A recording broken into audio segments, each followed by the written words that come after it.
বেলা উঠে আল্লাহর নাম নিয়েই চাঁদাবাজি শুরু করে। ঘুম থেকে উঠে মানুষ নামাজ কালাম পড়ে আল্লাহর নাম নেয়। ठीक है। একজন আছে উনি আমার নাম নেয়। আমি আজকে আর কারো নাম নেব না।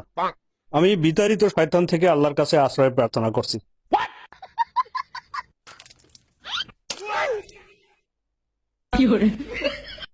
এই চান্দাবাজ সন্ত্রাসী দলের লোকেরা আমার গায়ে ডিম মারছে।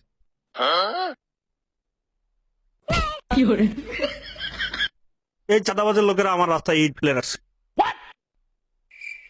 বস কি ভাবতেছেন? শালা কোন পাপের যে শাস্তি ভোগ করতেছি আল্লাহ জানে। এর থেকে তো আদি ভালো ছিল।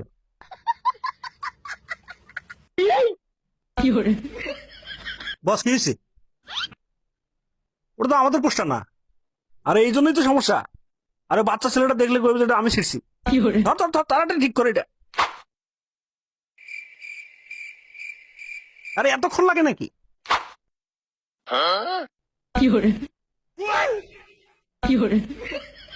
এই আব্বাসের লোকজন আমার পোস্টার ছিঁড়ে ফেলতেছে।